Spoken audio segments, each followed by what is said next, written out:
Alright, so a few weeks ago when I was just bored scrolling on YouTube with a friend, I noticed a pilot episode for a new show that Disney was producing called Dragon Striker.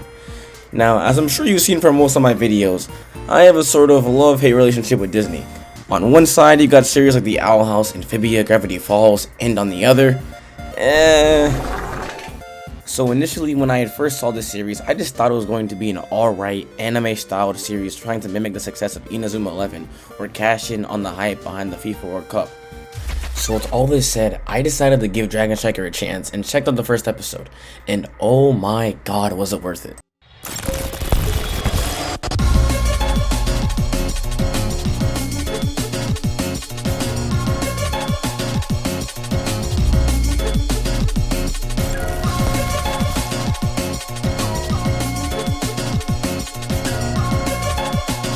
Alright, so right off the bat, this show was animated absolutely beautifully. Like, the visuals in the show are insane and honestly rival some actual anime out right now. And already, based off of visuals alone, I was immediately immersed into the story's world. Like, the budget to make this series must have been absolutely, insane, because even the background characters look stunning. And basically, this show in a nutshell was think Owl House and Inazuma 11 if they went in the back alley and had a baby. Why did I write that into the script?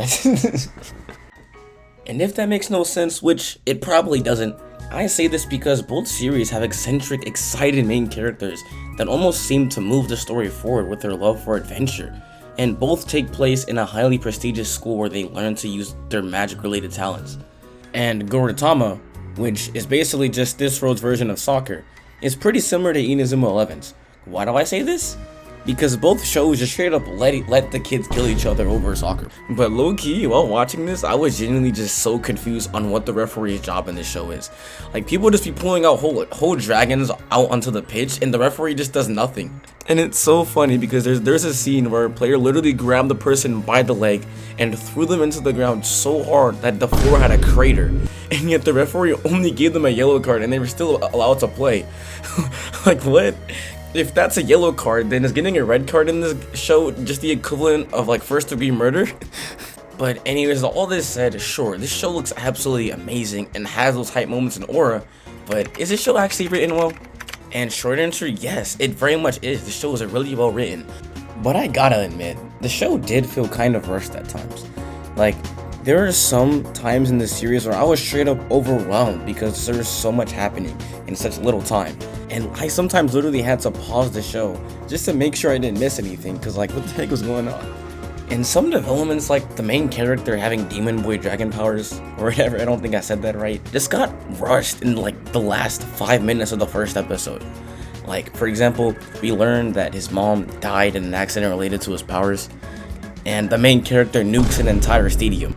And now someone is recruiting him to one of the most prestigious schools in the entire world. And all of this happened in the last 10 minutes of the episode. But honestly, I'm not even gonna hold that against the writers because this show was only given 11 episodes for its first season. And just to put that into perspective for you, the average show on Disney Channel gets at minimum 20 episodes for its first season. And on that note, I think that they did a really great job considering the short amount of runtime that they were given. And with all that said, this show did something in its final episode that genuinely caught me so off guard and made me love this series even more. Well, yeah, and spoiler warning for those of you who haven't even seen the series yet, but I'm gonna leave down below a timestamp that you guys can click on to see the rest of my spoiler-free thoughts on the topic. Are they gone?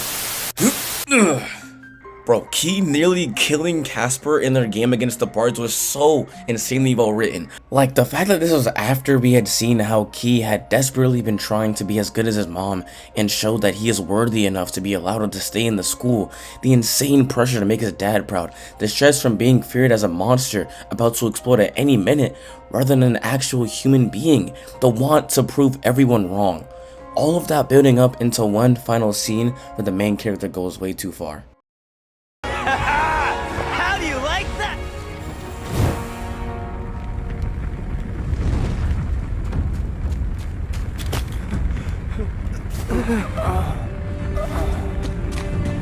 What did you do?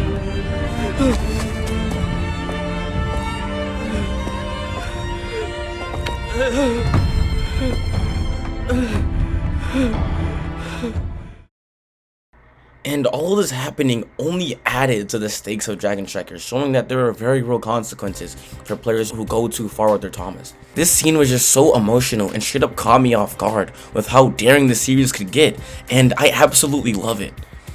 But low-key, even after I saw all of that happen, I did not see the referee a single time that whole game, like... Alright, welcome back those of you who haven't seen the show but actually listened and clicked on the timestamp.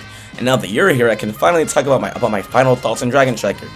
Overall, this series was absolutely stunning in both visuals and in the story, and I am extremely excited for the next season. I highly suggest you go check this show out if you haven't already. And I just pray to God that Disney does not decide to cancel this absolute gem the way that they did the Owl House, man. But yeah, that's about it from me, Spiders. Make sure you guys like and subscribe, and bye!